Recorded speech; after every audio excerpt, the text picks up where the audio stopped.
Okay, so thanks everyone for tuning in. Today we have Cesar Arias, who's going to talk about de Sitter space, static observers, entanglement. Cesar, thank you very much, and the floor is yours.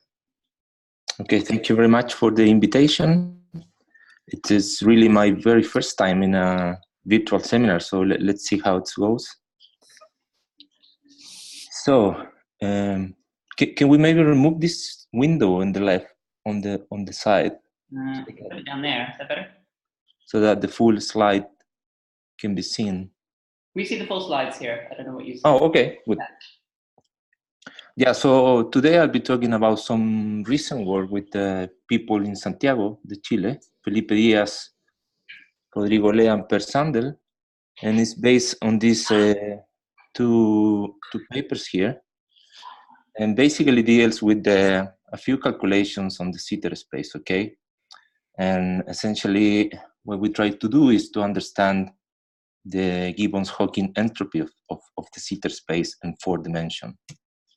Okay, so here is my outline. I will begin with some motivation, and then I'll try to explain how to incorporate conical defect to the Sitter space as to describe the back reaction of an observer. And then I will show you how that conical defect can be used to describe intrinsically an observer in terms of Liouville theory, and whereby the Gibbons Hawking entropy arises as a modular entropy, okay? That's the main idea there. After that, I will study the large Q limit of this orbifold here, DS4 mod ZQ. And I will show you how this may be related with DS3 holography somehow. Could be a mechanism to study that type of setup. And finally, I will propose also that the entropy of the Sitter space arises from the entanglement between the past and future boundaries, okay? So that's the idea. So, okay, let me motivate. Please feel free to interrupt me whenever you want, of course. So let me motivate everything by saying that whatever thing you want to understand in the Sitter space, in particular the entropy, the Gibbons Hawking area law of the space, you should take the back reaction of the observer into account, okay? That's going to be my principle. In other words, if I don't include such a back reaction, then I won't be able to really compute anything. That's the idea here. So the proposal, and is essentially inspired by what people have done in 3 dimensions regarding conical singularities, is to treat the back reaction of the observer as inducing some codimension 2 defect. And the most simple way to do this is by studying the orbifold of DS4 mod ZQ, okay? And as I say, well, when you do that, immediately appears a conical defect that you can interpret as the effect on the geometry of a massive observer, okay? So what are the advantages of this approach? Well, the first one is that when you study the orbifold DS4 mod ZQ, you introduce an extra parameter Q, and the presence of that parameter makes visible somehow the existence of effective theory on the minimal surfaces that are defined by the set of fixed point of the ZQ action, okay? It turns out that, as I'm going to explain later, on this set of fixed points that are also by construction minimal surfaces, you can define an effective action, and that effective action amounts you to describe that surface in terms of Liouville theory, okay? That's one advantage. The second advantage is that since you have an extra parameter, you can take various different limits. Of course, when you take the Q1 limit, Q going to 1 limit, you recover the original DS4 space. But you may also take here the Q infinity limit, let's say. And when you do that, you can show that the DS4 orbifold becomes global DS3 space, okay? And where the two minimal surface or the set of fixed points reincarnate or become the two DS3 boundaries of the three-dimensional space. So in that sense, you can think of on three-dimensional global de Sitter space as having some higher dimensional origin, okay?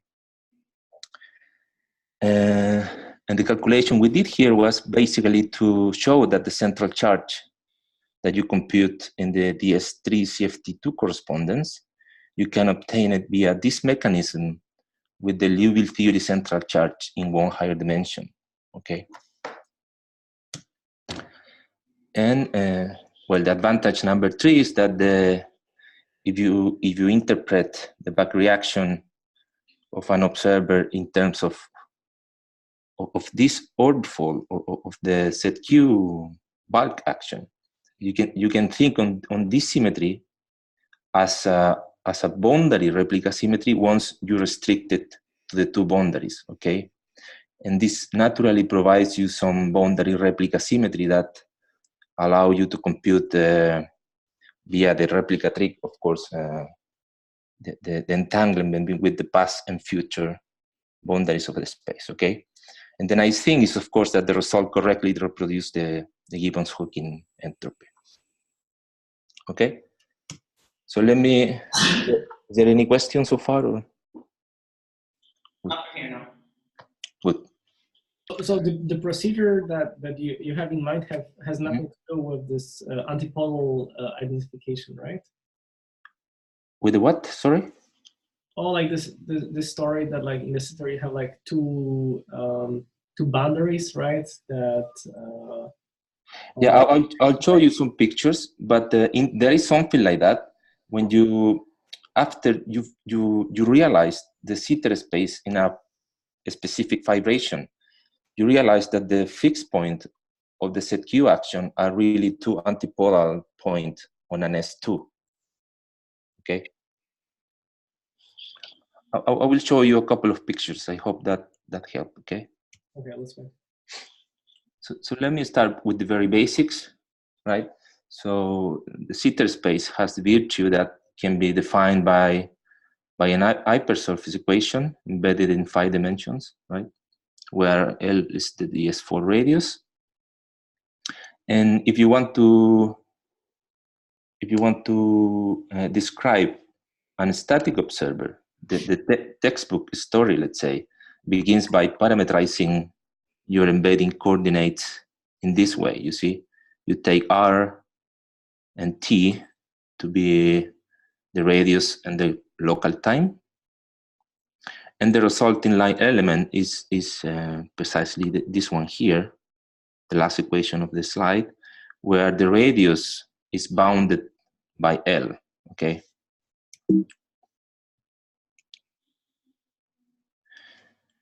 And that's a way to describe the world line of a single static observer located at the origin and surrounded by a cosmological horizon at R equals L, right? Now, if you draw that in the Penrose diagram, you will have your observer here in the, let's say, south pole of the global space. And the guy has only access to the corresponding Rindle wedge, right? Which in turn has as a boundary the horizon, okay? One of the intriguing things here is that this guy, the observer, will feel some thermal futures as discovered by Gibbons and Hawking in the 70s, where he would feel some thermal bath, right, with a temperature proportional to 1/L. And moreover, there's going to be an associated entropy that goes like 1/4 of the area of the horizon, just as black holes, right?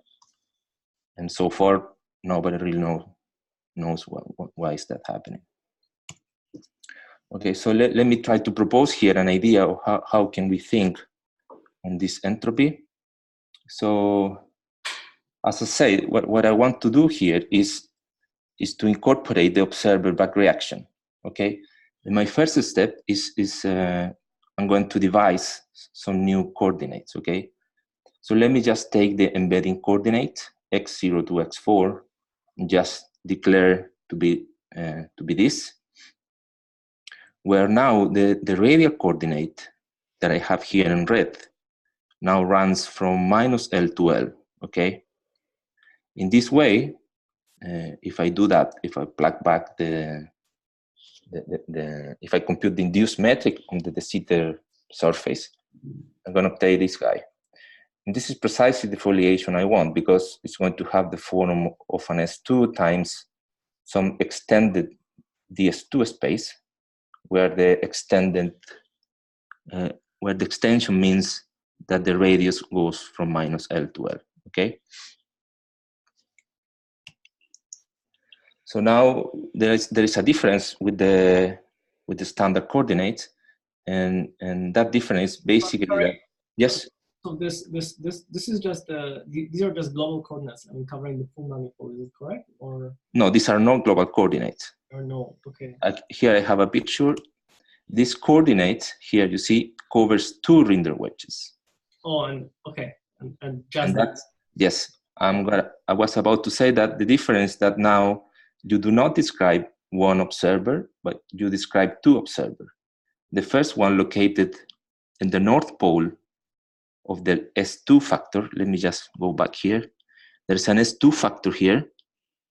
If you see, the north pole of this guy contains the word line of, let's say, the northern observer, and the south pole contains the word line defined by this equation of a southern observer. Okay, and if you translate to the global Penrose diagram, you can check that the north hemisphere of the S2 factor above is sent to the northern Rinder wedge, and likewise the southern hemisphere is sent to the southern Rinder wedge. Okay, so the advantage of this coordinate system is that you have covered two Rinder wedges and described 2 observers. Okay. Now, since I want to act with set Q in order to create conical singularities, now I can act freely, right, on the left factor here with set Q, right? So this is simply done by identifying the azimuthal angle of the 2 spheres. And what I get is this funny line element where I have a 2-dimensional spindle, we call it, according to literature, plus the extended DS2 space, okay, where this word factor should obey some conditions that ensure that you can, after all, solve the conical singularities, okay? So if I show you a picture here, this is more or less the S2 factor of the vibration. And once you activate the action of set Q, you induce 2, as you guys said at the beginning, antipodal conical singularities. And on each of these points, you have a 2-dimensional surface, okay? Now, what are these surfaces? Well, they are simply the fixed point of the set Q action. They are defined just as the restriction to the north pole of the geometry, and also to the south pole, okay, when theta is 0 and theta and pi. And you can also see that there is an induced metric given by the metric of the extended DS2 space, okay? So to summarize, you interpret these conical singularities, okay, as the effect of locating a real observer there, a massive one. That's the type of deformation is going to occur, okay? Now, what do you gain with this? You can ask, in terms of the gravity action, there's of course some effect here, okay? And that's the fact that when you activate the conical singularities, your Einstein equations are going to be ill-defined by a couple of delta functions, okay? So at the level of the action, you can resolve these conical singularities by adding two terms that are Nambu-Goto types precisely in the location of the conical singularities, okay? So once I activate conical singularities, I am allowed to add to the Einstein-Hilbert action two terms, one for each defect, right? Conical defect, coupled through the tension to a Q-dependent tension, okay? And of course, in the limit, when Q goes to 1, they decouple, of course, and I recover the smooth DS4 geometry. So a quick question. So what you mean here by these observers or by reaction of observers is actually the reaction of codimension 2 objects, not codimension. Yes. Well, I mean, like one-dimensional objects, not just point light observer. No, I mean these two this is just as a cartoon, right? But these two surfaces here, sigma north and sigma south, they contain a word line, and that word line corresponds, in the case of the northern surface, to the northern observer, and likewise the southern side. Mm-hmm. The yellow surface contains the word line of the north observer, right? That's the point here. Yep.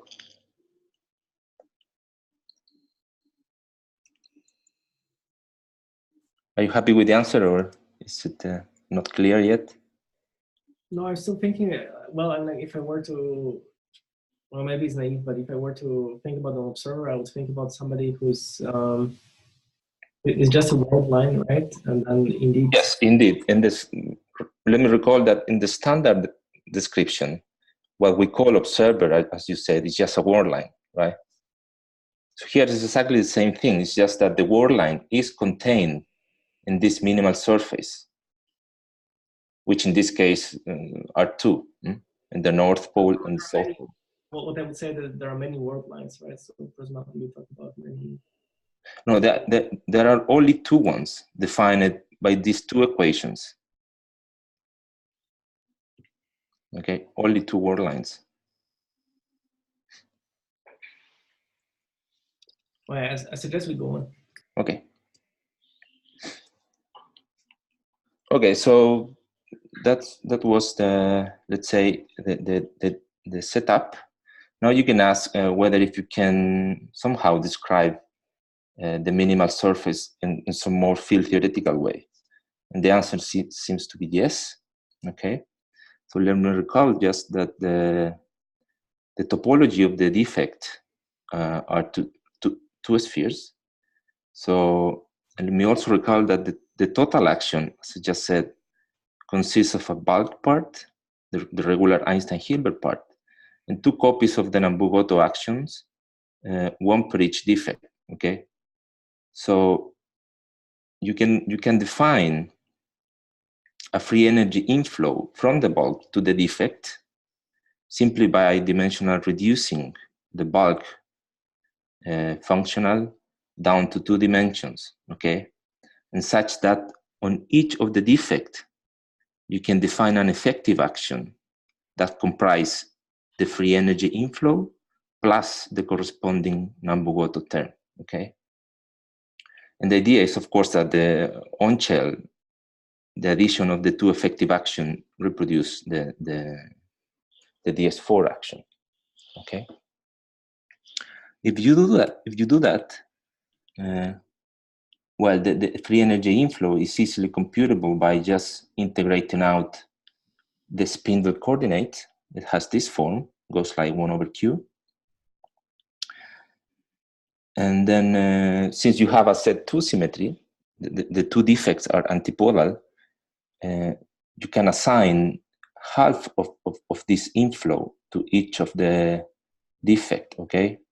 So you assign a half of the bulk inflow to the northern defect and half of the inflow to the southern defect, okay? And what you get is an action of this type, okay? So let's say in the northern defect, you will have the free energy inflow plus the Nambu-Goto term, okay? And likewise for the defect at the south.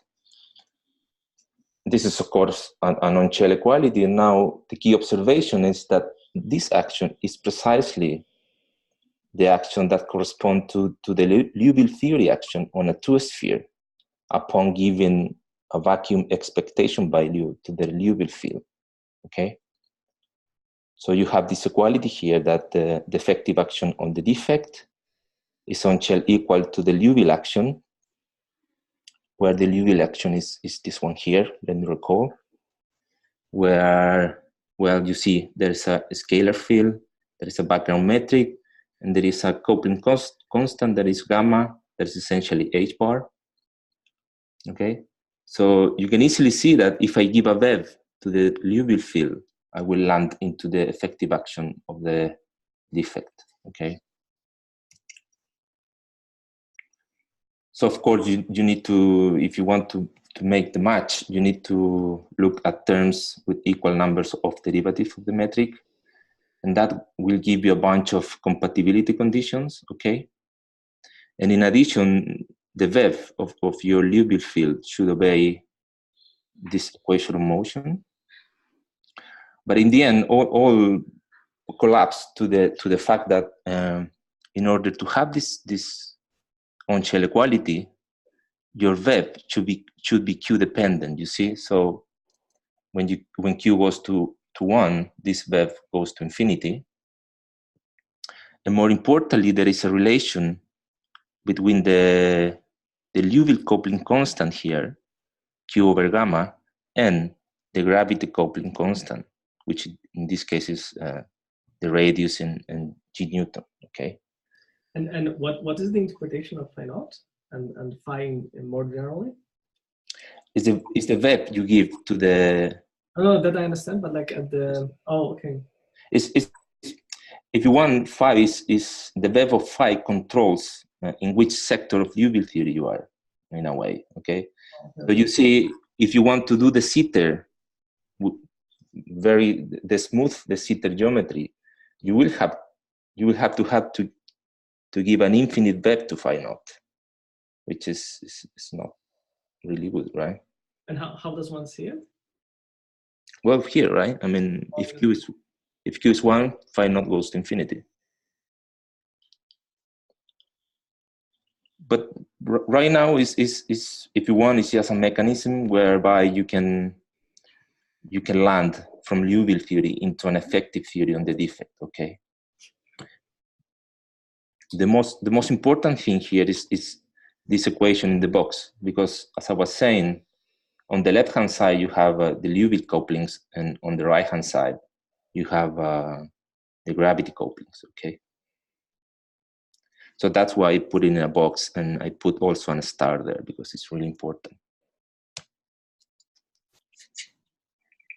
Okay, now just to summarize, there's an effective theory that comes from Liouville theory on the defect, right? And we all know that Liouville theory is a conformal field theory. You can solve it, and if you open any textbook in CFT, you will know immediately how to compute a central charge, right? So in the semi-classical limit or regime, where h bar is very small, you know that Q, the background charge, let me go back here to tell you. Sorry. It's important that Q here in Liouville theory goes like 1 over gamma plus gamma, okay? This is the background charge of the theory. So when gamma is very small, Q goes like 1 over gamma, okay? In that regime, there is a contribution to the central charge that goes precisely like 6 over gamma squared, okay? So now if you use the equation that comes from the on-shell correspondence, this one, and you plug there, Q goes like 1 over gamma, you immediately read off you see the central charge that goes like 1 minus 1 over q. And this is very important, okay, because it's telling you that on the defect, on the minimal surface, there is actually degrees of freedom that are not there when q are 1, you see. And as a comment, this central charge is compatible with the, in 2 dimensions, with the classical anomaly, conformal anomaly equation, okay? You take the trace of the stress energy tensor, that in this case is pure tension, and you plug back the curvature of the defect, that is the one that the Cesar 2, then everything is consistent, okay?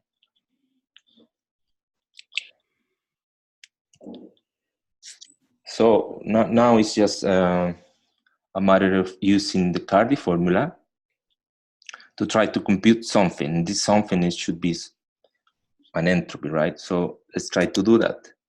We do have the central charge, and we use the thermal Cardy formula. And the only subtlety here is that we need to be sure that we can actually use this formula, okay? And this is happened to be the case because there is some work by Hartmann et al. In the 14, where they extend the range of the usage of the central charge for a large central charge and a large gap in operator dimension above 0. Okay. So sorry.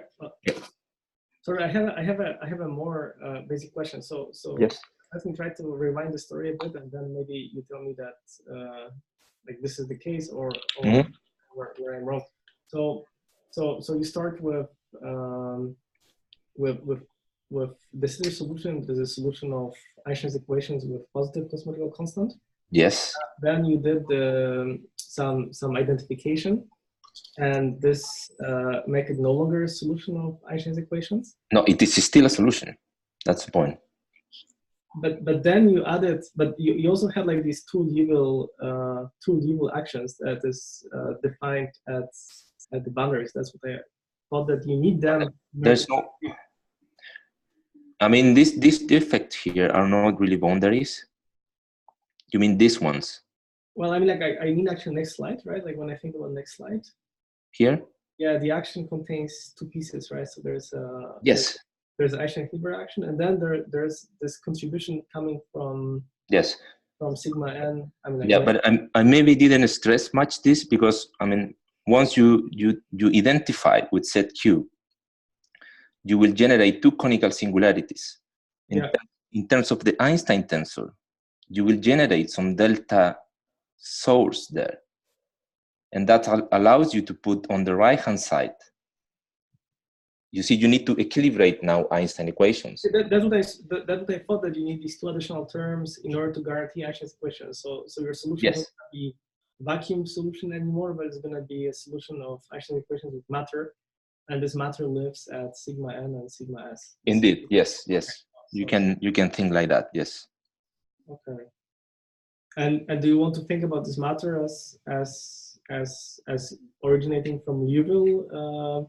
Yes, I mean now you have two minimal surfaces, right? Codimension 2, which are located precisely where the observers are located. So you can think of sigma as the worldsheet, if you want, or at the world volume in higher dimension of an observer. And what I'm saying here is that the world volume theory in the case of 2+2 here is Liouville theory. Precisely because you have this correspondence here that the effective action on the defect is the one of Liouville theory for a given bev of the scalar field. Okay. And now, since I have this at hand, you see that this is the reason why I'm doing this in 4 dimensions. So now you want to say that somehow you want to make a claim that the microscopic description of the system is given in terms of 1 or maybe 2 Liouville theories. Indeed, exactly. You see, now that I have this correspondence, let's say, I can I have a link between the coupling constants, and that allows me to compute the central charge. And this central charge, you see in the tensionless limit, where I come back to the smooth DS4 geometry, this central charge is just 0. It means that it's not even there, the degrees of freedom. You see? I see. But one more question. It is like, as you presented it now, it looks like these theories don't really talk to each other, in a sense that you basically distributed evenly contributions to the action to the north and the south region, right? Mm-hmm. Yes. So in the end, do you want to think about these theories as being in, well, these are Euclidean theories in general, right? Yes, they are Liouville theory on the two-sphere, because the Euclidean defect is a two-sphere actually. Okay. Mm-hmm. Yeah, so the claim would be, if you want a super precise statement, would be that a massive observer can be described by a worldsheet theory corresponding to Liouville theory on a two-sphere. Okay.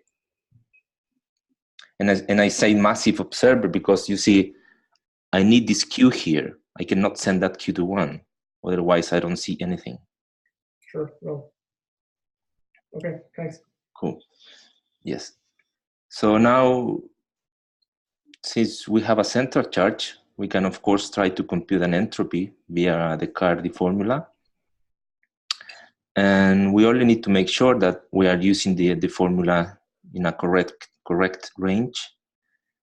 And in this case, it seems to be the case because there's some previous work where people extend the range of validity of this formula for large central charge and a large gap in operator dimension above 0, okay? And here I'm just using the parameters of Liouville theory, because in this case, the central charge goes like in the semi-classical regime, is very large. And delta 0 is the conformal dimension of the bound state, okay? Which happen to go like C also. So this formula applies. And furthermore, if you assume that the theory is non-chiral, right? There's no reason to think that the Liouville theory is chiral, then the left and right sector are exactly the same. And what you obtain by using that the temperatures goes like 1 over 2 pi. Mm-hmm. What you obtain is this entropy, okay, which also vanishes in the tensionless limit, okay. And now comes the very simple observation. You look at this equation, you say, oh, if I take derivative with respect to 1 over q, I get exactly the Gibbons Hawking entropy. And well, we all know that if we take that derivative, what we will be doing is we will be interpreting this expression here as a modular free energy, right? So this is next step. One is a proposal that say that the Cardy entropy should be understood as a modular free energy, okay? At a temperature inverse of Q, and this interpretation yields the Gibbons Hawking area law, okay? So indeed, you can verify that by defining in the standard way the modular Hamiltonian, such that the partition function is the trace of e to the minus qh, and the modular free energy goes like minus 1 over q log z, okay?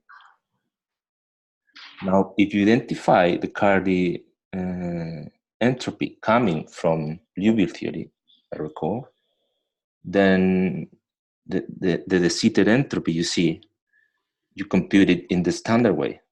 Take derivative with respect to the temperature, that in this case is the inverse of Q, and what you get is precisely the Gibbons Hawking entropy, okay? And that we think is not trivial. So, and as a final comment, although this this entropy is coming from a modular free energy is Q independent, okay?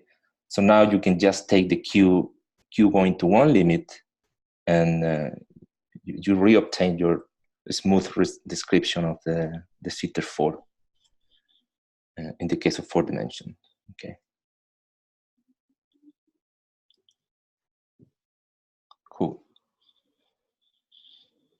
Okay, so just to summarize a bit, the intrinsic theory on the defect gives you the Gibbons Hawking entropy via Cardy formula. Okay, that's good.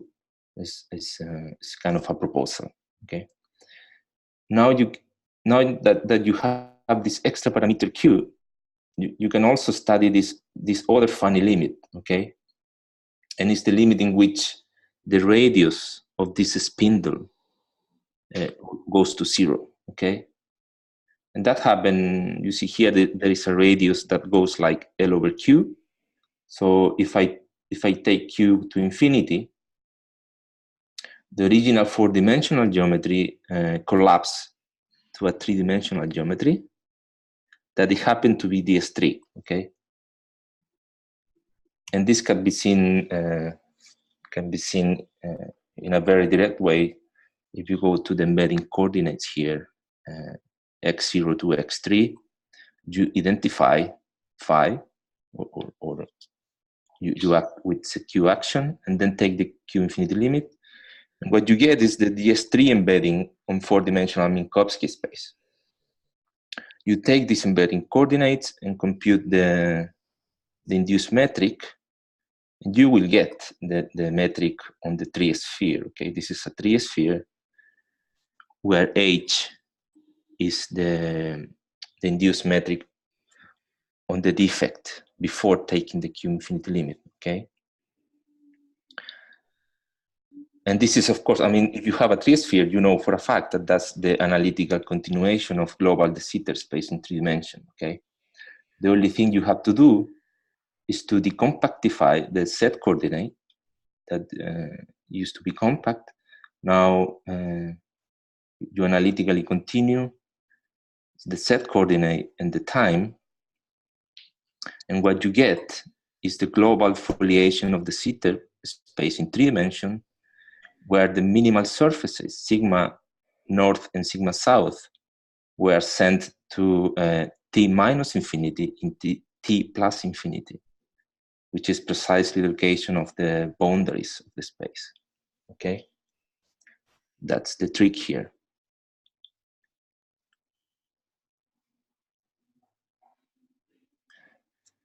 And now you can ask, what else can we do, okay? The answer seems to be the following.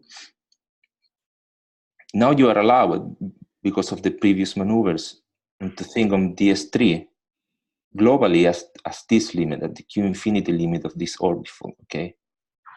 Where the codimension 2 surfaces are mapped to codimension 1 boundaries in lower dimension, okay?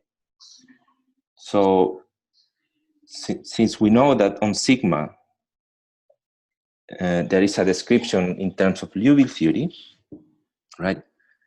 One should expect that in the Q infinity limit, there's some remaining theory coming from that Liouville description, okay?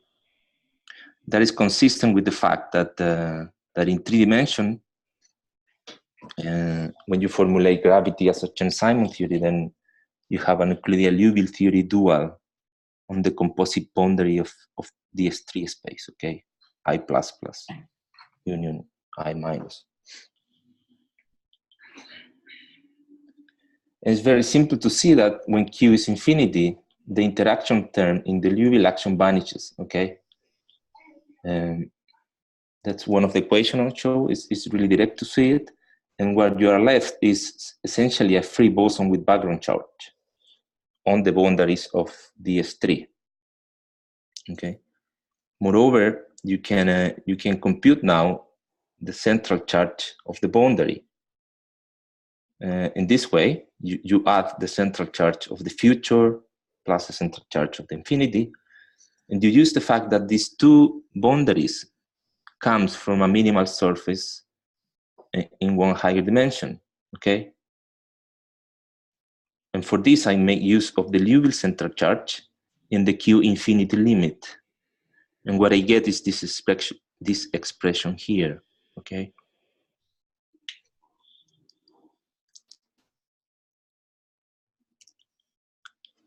Okay, now, since there is a compact extra dimension in the reduction, I can write down the three-dimensional Newton constant in this way, where the volume of the extra dimension is the average volume of an arbitrary meridian located at a polar angle theta, okay?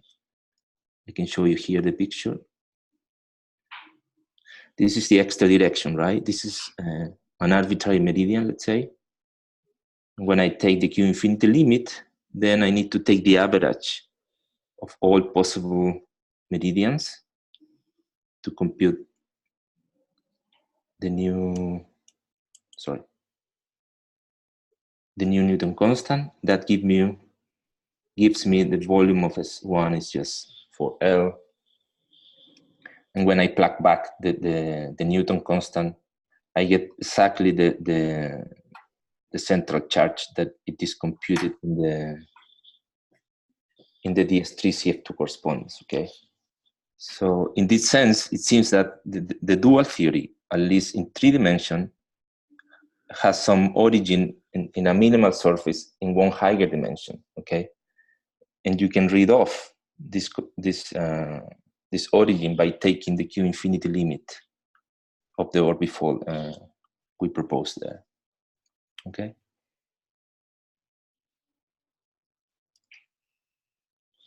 Is there any questions so far? Or? Not from my students. Okay.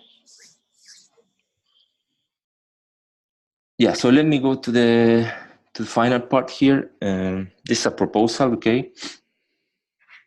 And the claim is that the Cesar space is really different to anti-de Cesar space in the sense that it has 2 boundaries. So the proposal is that because of the space has 2 boundaries, it's very natural to think that the entropy of the space arises for the entanglement between these 2 boundaries, okay? So for that, although it's not clear the status of the DS-CFT correspondence, we should somehow assume some scheme, okay? And here I'm going to assume a couple of facts that are basically inspired by Busso,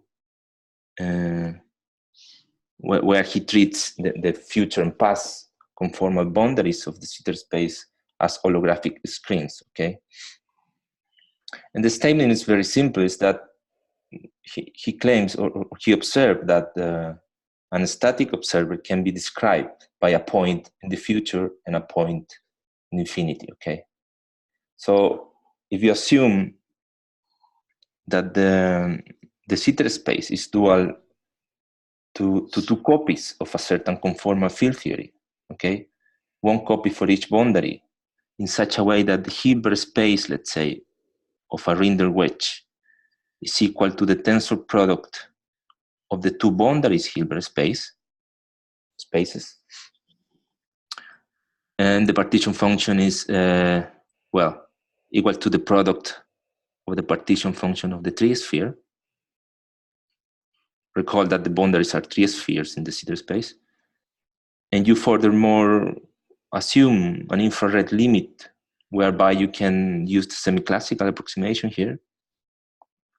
Then you end up with this equation in the box, okay? That relates the CFT partition function on the 3 sphere to the Euclidean on-shell action on the Rinder wedge, in this case, the southern one, okay? If you allow me to do that,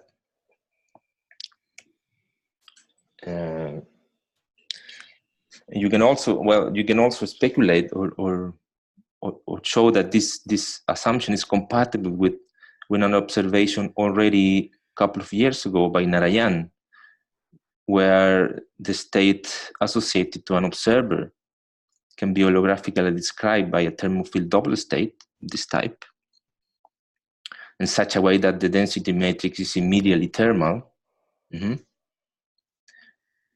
You can show that the entanglement entropy follows from the entanglement, that the Gibbons Hawking entropy follows from the entanglement between past and future, okay? So let me do the computation here. This is a standard story. Let's assume that HB is the Hilbert space of a certain field theory on a spatial region B. And let's assume that the Hilbert space factorized this way, okay? Where there are two complementary subsystem A and A complement, okay? Then we all know that the entanglement entropy is this quantity here that you obtain as the tensionless limit of this re-intreprets, okay?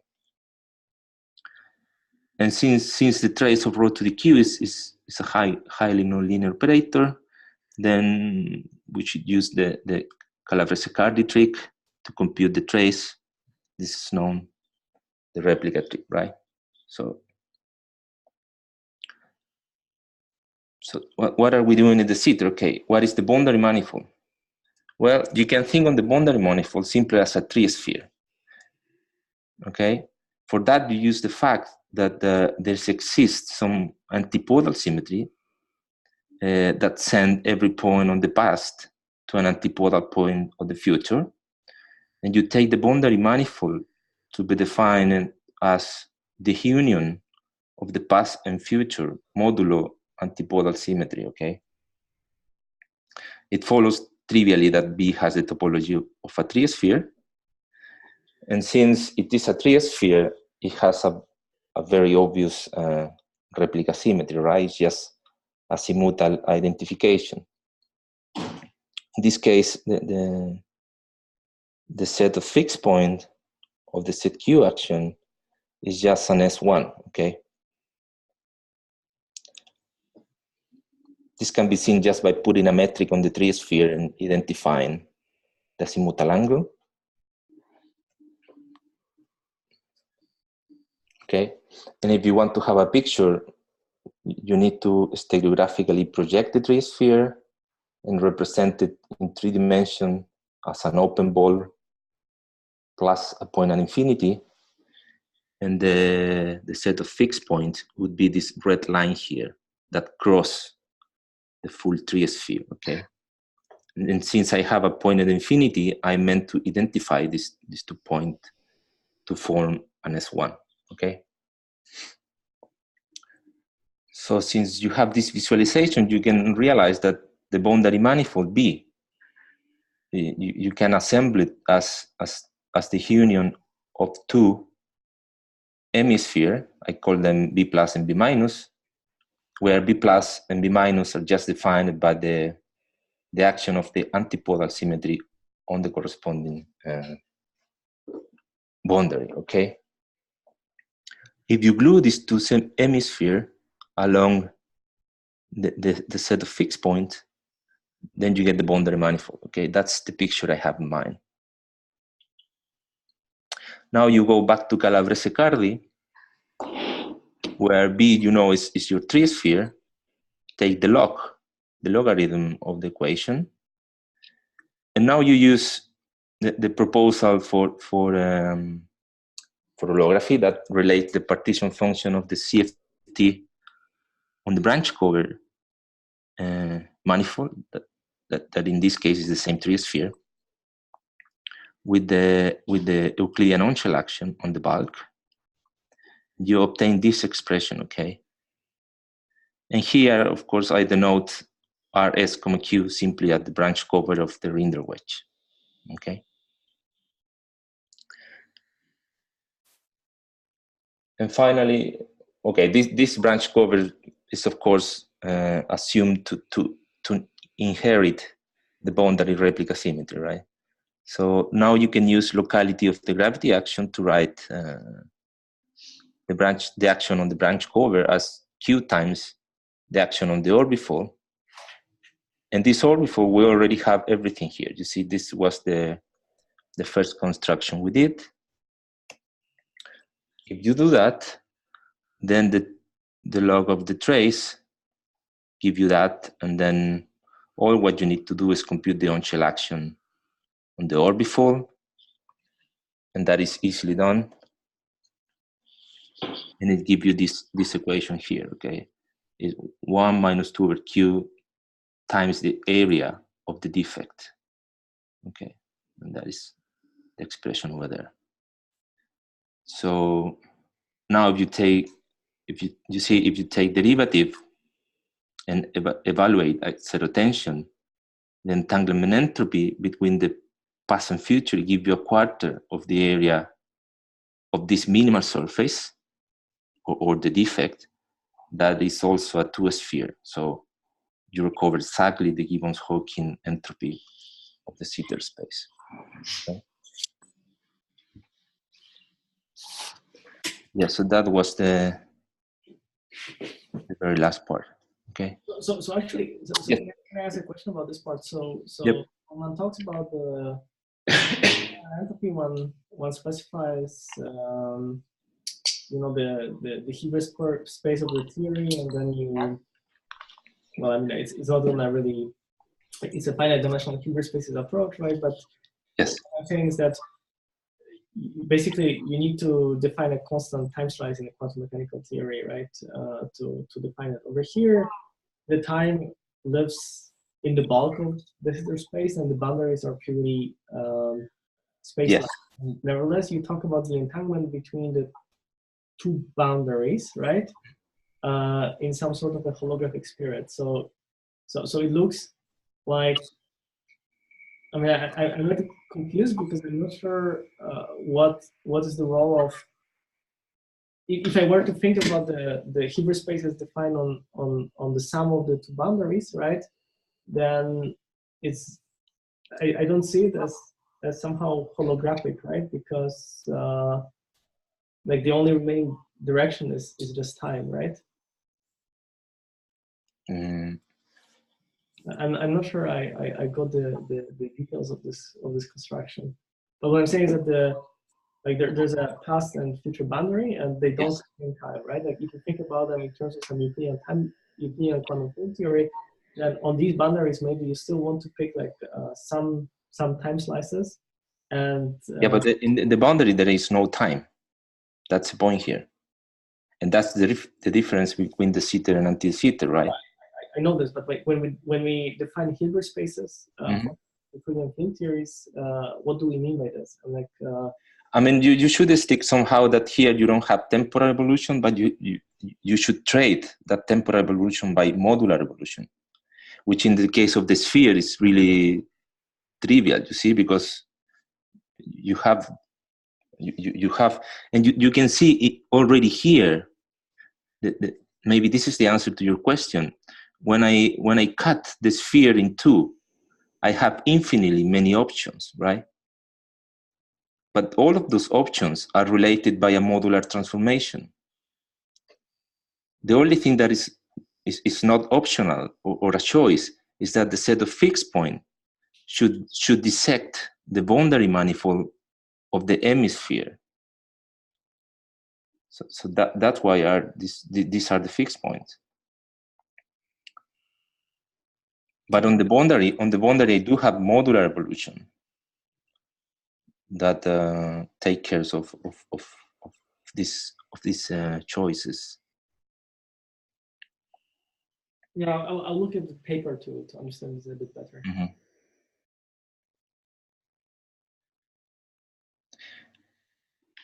Yeah, so I mean, the idea is that essentially, since you have two boundaries, you can, I mean, if you think in anti-de Sitter space, okay, you have one boundary, right? But the minimal surface, the Ryota-Kayanagi minimal surface in that case, you can think on the job of that surface as decomposing the boundary in two spatial regions whereby the Hilbert space factorized. Here you don't need that because here is already there. You see, you already have two boundaries.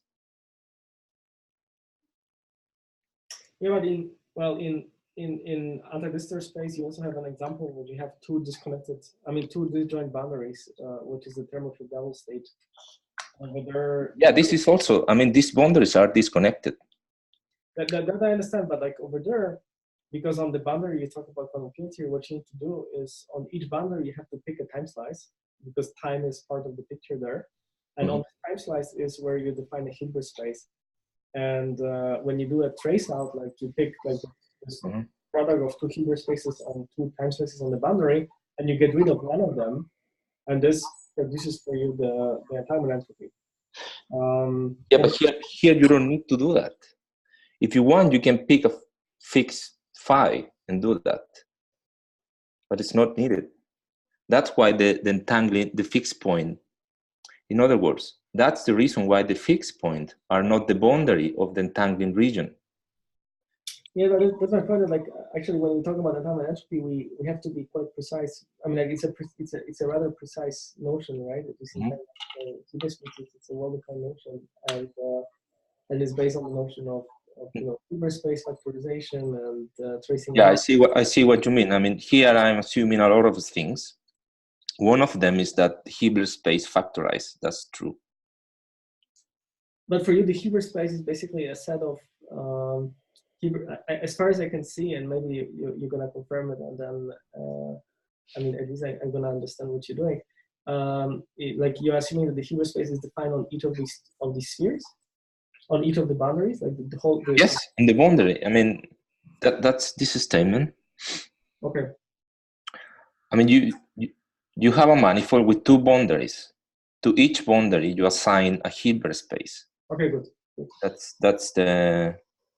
Even in anti-de Sitter is like that, right? I mean, ADS-CFT would be an statement at the level of Hilbert spaces. Over there, on each boundary, you assign a Hilbert space that's not entirely correct. Like with Cauchy slice on the boundary, you associate the Hilbert space. This is the precise statement, right? Yeah, okay, that's true. But if you want here, I'm assuming, okay, that each boundary is endowed with some Hilbert space. Okay. And the Hilbert space is exactly the same. And I'm assuming that the Hilbert space of a Rinder wedge is equal to the tensor product of that of the boundary Hilbert spaces, okay? And that is consistent with this thermophile double story. That's all. Okay, thanks. Yeah, I understand what's happening. Yeah. So let me just some closing remarks here to finish. Well, the key message here is not to study smooth the Sitter 4, but study something else. In this case, we propose to study the singular quotient here, TS4 over ZQ. In that way, you can embed in that orbifold two minimal surfaces that you can interpret as the back reaction of an observer, and on which you can define an effective theory of the Liouville type, okay?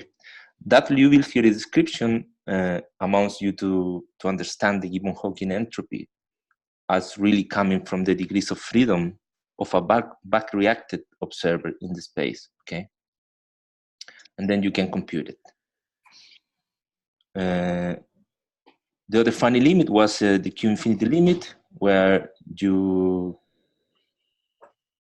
jump from this four-dimensional space to this three-dimensional global de Sitter space, where now the original minimal surfaces are sent to the DS3 boundaries, and the Liouville theory becomes simply free boson with background charge, okay?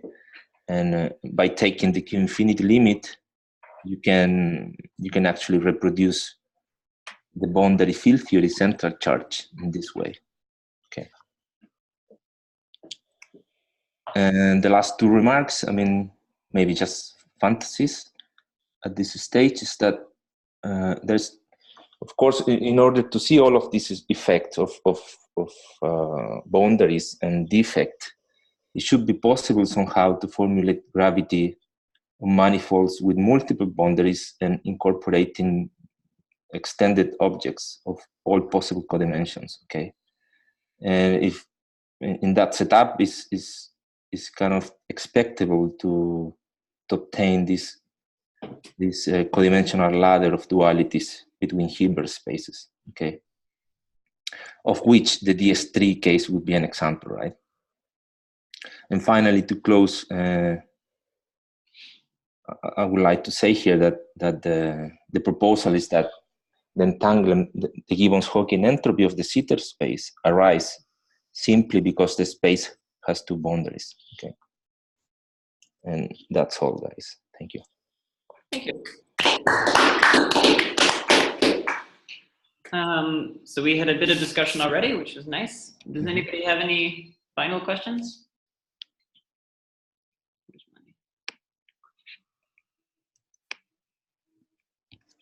Last chance. Okay, well, in that case, then let's thank Cesar again. Okay.